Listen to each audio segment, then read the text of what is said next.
తెలంగాణ అవతరణ దినోత్సవ వేడుకలకు పరేడ్ గ్రౌండ్స్ ముస్తాబవుతోంది. ఈ వేడుకలకు ముఖ్య అతిథిగా సోనియా గాంధీ హాజరవుతుండగా సీఎం సహా వివిధ రాష్ట్రాల మహారథులు, ప్రజాప్రతినిధులు, ఉద్యమకారులు, ప్రజలు అధిక సంఖ్యలో హాజరు కానున్నారు. ఇక రాష్ట్ర ప్రభుత్వం తరఫున వివిధ శాఖలు అనేక ప్రదర్శనలు ఇవ్వబోతున్నాయి. అందుకు సంబంధించిన ఏర్పాట్ల పనులు చకచకా జరుగుతున్నాయి. మేయర్ గద్వాల విజయలక్ష్మి సహా పలువురు నేతలు పరేడ్ గ్రౌండ్స్ ను సందర్శించి ఏర్పాట్లకు సంబంధించిన పలు సూచనలు చేశారు. దీనిపై మరింత సమాచారం మా ప్రతినిధి రాంప్రసాద్ అందిస్తారు.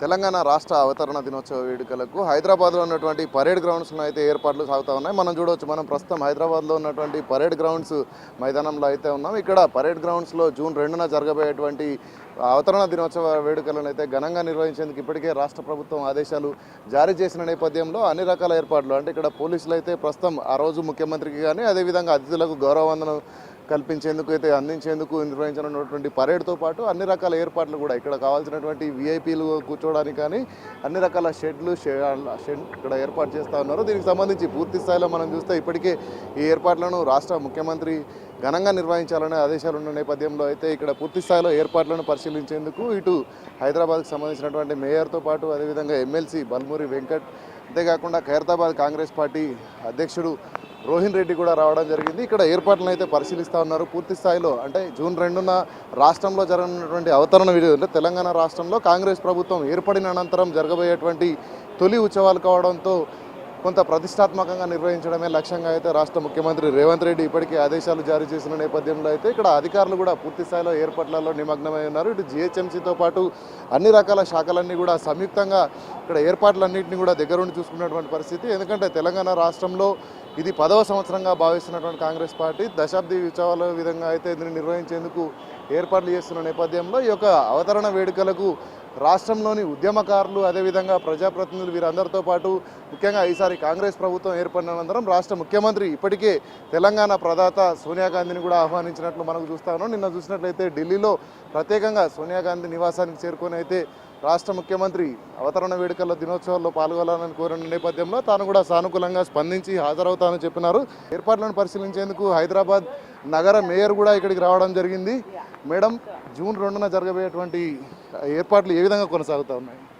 మీరే చూస్తున్నారండి, చాలా ఘనంగా చేయాలనుకున్నాం ఈసారి. ఎందుకంటే ఇది దశాబ్ది సెలబ్రేషన్స్ అండ్ ఆల్సో మా ముఖ్యమంత్రి రేవంత్ రెడ్డి గారి ఆధ్వర్యం లోపల ఈరోజు మీకు తెలిసినట్టయితే ఈరోజు తెలంగాణ ఇవ్వడమే సోనియా గాంధీ గారు కాబట్టి, తెలంగాణ ఇచ్చింది సోనియా గాంధీ గారు కాబట్టి ఆమెను కూడా ఆహ్వానం చేయడం జరిగింది. మా సీఎం గారు ఢిల్లీకి వెళ్ళి స్వయంగా ఆమెను ఆహ్వానం చేయడం జరిగింది. సో ఈసారి మేము పెద్ద ఎత్తున అందరికీ కూడా విజ్ఞప్తి చేస్తున్నాను ఏంటంటే, యావత్ తెలంగాణ ప్రజలందరూ కూడా ఎవరైతే తెలంగాణ కోసం పోరాడిన లీడర్స్ కూడా అందరినీ కూడా మేము ఆహ్వానిస్తున్నాము.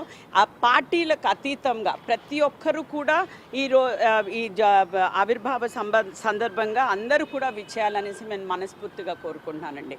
రైట్, అదేవిధంగా మనం చూస్తే ఇక్కడ ఈ ఏర్పాట్లను పరిశీలించేందుకు ఎమ్మెల్సీ బల్మూరి వెంకట్ కూడా రావడం జరిగింది. అన్న చెప్పండి, ఏర్పాట్లు అంటే గతంలో జరిగిన దానికంటే భిన్నంగా రాష్ట్రంలో ప్రభుత్వం ఏర్పడింది, ఏ విధంగా అంటే ఏ స్థాయిలో నిర్వహించే అవకాశం? సివి దశాబ్ది సంబంధించి 10 సంవత్సరాలు అవుతుంది కాబట్టి తెలంగాణ ఏ కళలతోటి కాంక్షతోటి ఇచ్చిర్రో గత 9 సంవత్సరాలుగా వాటిని విస్మరించారు కాబట్టి పూర్తి స్థాయిలో తెలంగాణ ఉద్యమకారులు కానీ తెలంగాణ కోసం క్రియాశీలక పాత్ర పోషించిన వ్యక్తులు కానీ అందరినీ గౌరవించుకునే విధంగా ఇది మన తెలంగాణ, మన సాధించుకున్న తెలంగాణ 10 సంవత్సరాల వేడుకలు ఎంత ఘనంగా జరుపుకుంటున్నామో యావత్ ప్రపంచానికి తెలిసే విధంగా గౌరవ తెలంగాణ రాష్ట్ర ముఖ్యమంత్రి గారు ప్రణాళిక రూపొందించి ఘనంగా ఏర్పాట్లు చేయడం జరుగుతుంది. ఈరోజు ఇది కేవలం అంటే గతంలో 9 సంవత్సరాలు ఏంటంటే ఉద్దేశపూర్వకంగా ఇది ఏంటంటే కొంత వ్యక్తులం చెందింది అనే విధంగా చూపించే ప్రయత్నం చేశారు. కానీ తెలంగాణ వచ్చింది తెలంగాణ ప్రజలందరి కోసం అని చెప్పే విధంగా ఈరోజు ఏర్పాట్లు జరుగుతాయి. అదేవిధంగా కార్యక్రమాలు కూడా ఉండబోతున్నాయి. అంతే మనం చూస్తే తెలంగాణ రాష్ట్రంలో రాష్ట్ర ప్రభుత్వం ఎన్నికల మేనిఫెస్టోలో కూడా చెప్పింది, తెలంగాణ రాష్ట్రం కోసం ఎవరైతే ఉద్యమకారులు చేశారో వాళ్ళందరికీ ఉద్యమాల్లో పాల్గొన్న వాళ్ళందరినీ గుర్తిస్తామన్నారు. వారికి ఏ విధంగా రేపు పెద్దపీట వేయబోతా ఉన్నారు ఈ వేడుకల్లో? ముందుగా ఏదైతే 9 సంవత్సరాలుగా వారిని విస్మరించి ఏ రోజు కూడా వారిని ఆహ్వానించలే, రేపు ఈ జరగబోయే కార్యక్రమంలో వారే ముందు వరుసలో ఉంటారు. తప్పనిసరిగా తెలంగాణ ఉద్యమకారులు, తెలంగాణ సమయంలో ప్రాణాలు అర్పించిన వాళ్ళ కుటుంబ సభ్యులు అందరూ కూడా ప్రత్యేక ఆహ్వానితులు లేక వారికి సపరేట్ ప్లేస్ గుర్తించి వారికి సంబంధించిన ప్రకటన కూడా ఆ రోజు ముఖ్యమంత్రి గారు నేరుగా అనౌన్స్ చేయడం కూడా జరుగుతుంది. తెలంగాణ రాష్ట్ర ఉద్యమంలో ముఖ్యంగా విద్యార్థుల పాత్ర చాలా కీలకం అని చెప్పవచ్చు. మీరు కూడా విద్యార్థి నాయకుడిగా చైర్మన్గా ఉండి ఈరోజు ఎమ్మెల్సీగా వచ్చారు. అంతేకాకుండా మృతి చెందినటువంటి కుటుంబాలు ఎవరైతే విద్యార్థి బలిదానాలు చేసుకున్నటువంటి వాళ్ళ కుటుంబాలను ఏ విధంగా ఆహ్వానించబోతున్నారు? ఆ ప్రతి కుటుంబాన్ని కూడా పాపం 10 సంవత్సరాలకి ఏ రోజు కూడా వారు ఆహ్వానించకపోతే పాపం మా ఇంట్లో మా కొడుకులు మా పిల్లలు చనిపోయారు ఒక బాధ దృక్పథంతో ఉన్నారు. ఈరోజు ఈ 10 సంవత్సరాలకు వాళ్ళందరినీ కూడా ఆహ్వానించి వారిని దగ్గరకు పిలిచి వారిని ఆప్యాయంగా పలకరిస్తూ మీకు తెలంగాణ ప్రభుత్వం కాంగ్రెస్ ప్రభుత్వం అండగా ఉందని భరోసా కల్పించే విధంగా వాళ్ళందరూ కూడా ఆహ్వానాన్ని అందించడం జరుగుతుంది. వాళ్ళందరితో కూడా ఆ రోజు ముఖ్యమంత్రి గారు నేరుగా కలుస్తారు. వారికి సంబంధించి అయితే మా మేనిఫెస్టోలో ఉన్న అంశాలను కూడా ప్రకటించడం జరుగుతుంది. కాంగ్రెస్ పార్టీ తరఫున అయితే మనకి ఇక్కడ ఖైరతాబాద్ నుంచి డీసీసీ అధ్యక్షులు రోహిన్ రెడ్డి ఉన్నారు. మాట్లాడే ప్రయత్నం చేద్దాం. అన్న చెప్పండి, ఈసారి ప్రభుత్వం ఏర్పడింది, కాంగ్రెస్ ప్రభుత్వం ఏర్పడింది తెలంగాణ రాష్ట్రంలో, ఏ విధంగా ఉండబోతున్నాయి అవతరణ వేడుకలు? బ్రహ్మాండంగా చేయబోతున్నామండి. ఎందుకంటే తెలంగాణ ఇచ్చింది కాంగ్రెస్ పార్టీ, శ్రీమతి సోనియా గాంధీ గారిని ఆ రోజు తెలంగాణ ఇచ్చింది కాబట్టి నిన్న ముఖ్యమంత్రి గారు నిన్న స్వయాన పోయి సోనియా గాంధీ గారితో చర్చించి ఈ సభ మన జూన్ 2 రోజు రావాల్సిందిగా ఆయన విజ్ఞప్తి చేసిండు. ఆమె సానుకూలంగా స్పందించింది. ఎందుకంటే ఆమె ఇచ్చిన తెలంగాణని మళ్ళా తెలంగాణ ప్రజలందరూ కూడా ఆమె రుణం తీర్చుకునే విధంగా ఈసారి ఘనంగా తెలంగాణ వేడుకలు ఆవిర్భావ దినోత్సవ వేడుకలు చాలా ఘనంగా జరగాలని చెప్పేసి ముఖ్యమంత్రి గారు కూడా చాలా పెద్ద ఎత్తున ఇది జరపబోతున్నారు. కాబట్టి ఒక పండుగ వాతావరణం ఉంటుంది. అంటే మొత్తంగా మనం చూసుకుంటే జూన్ 2 అనేది అంటే గతంలో జరిగినటువంటి ఉత్సవాల కంటే ఏ విధంగా భిన్నంగా ఉండబోతుందో ఆయన గొప్పగా నిర్వహించాలని ఇప్పటికే రాష్ట్ర ముఖ్యమంత్రి కూడా ఆదేశించాడు కదా.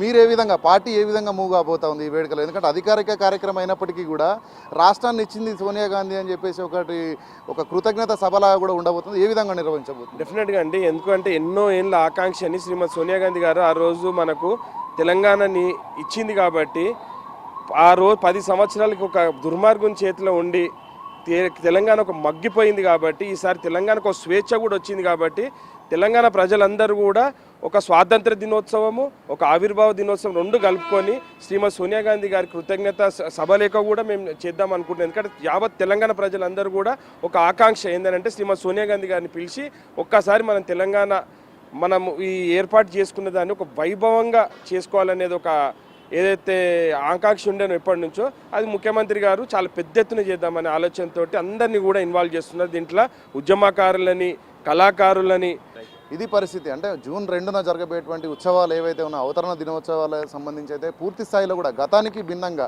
గత ప్రభుత్వాలు ఏవైతే అంటే ఆత్మబలిదానాలు చేసుకున్నటువంటి కొంత కుటుంబాలకైతే అన్యాయం చేశాయని చెప్పవచ్చు. ఎందుకంటే 1200 కుటుంబాలు అంటున్నప్పటికీ కూడా కేవలం 500 మందికి మాత్రమే 500 కుటుంబాలకు మాత్రమే లబ్ధి చేకూరిన నేపథ్యంలో ఈసారి పూర్తి స్థాయిలో తెలంగాణ ఉద్యమ నాయకుడైనటువంటి కోదండరాం నేతృత్వంలో ఒక ప్రత్యేక కమిటీని అయితే రాష్ట్ర ముఖ్యమంత్రి రేవంత్ రెడ్డి ఏర్పాటు చేసిన నేపథ్యంలో తెలంగాణలో ఉద్యమంలో పాల్గొని ప్రాణాలు కోల్పోయిన వాళ్ళే కానీ ఉద్యమం కోసము తన గానాన్ని పాట రూపంలో కానీ కళ రూపంలో కానీ ప్రదర్శించినటువంటి ప్రతి ఒక్కరిని కూడా గుర్తించి ఈ యొక్క తెలంగాణ రాష్ట్ర అవతరణ దినోత్సవ వేడుకల్లో అయితే వారికి గొప్పగా సన్మానాలతో పాటు సత్కారాలు కూడా నిర్వహించేందుకు ఇప్పటికే రాష్ట్ర ప్రభుత్వం అయితే ఒక లిస్టును కూడా ప్రిపేర్ చేస్తున్నట్లయితే మనతో డీసీసీ అధ్యక్షుడు చెప్పడం జరిగింది. పూర్తి స్థాయిలో అంటే మనం గత 10 ఏళ్లలో చూసుకున్నట్లయితే నామమాత్రంగా జరిగాయని చెప్పేసి అంటున్నటువంటి వాళ్ళు అయితే ఈసారి ఖచ్చితంగా ఈ యొక్క వేడుకలకు తెలంగాణ రాష్ట్రాన్ని సాధించినటువంటి ప్రజలందరూ కూడా ఒక పండుగలాగా జరుపుకోబోతా ఉన్నారు. ఈ యొక్క వేడుకలకు శ్రీమతి సోనియా గాంధీ కూడా రాబోతా ఉన్నారు. ఎందుకంటే తెలంగాణ రాష్ట్ర ఏర్పాటు సోనియా గాంధీ వలన అయిందని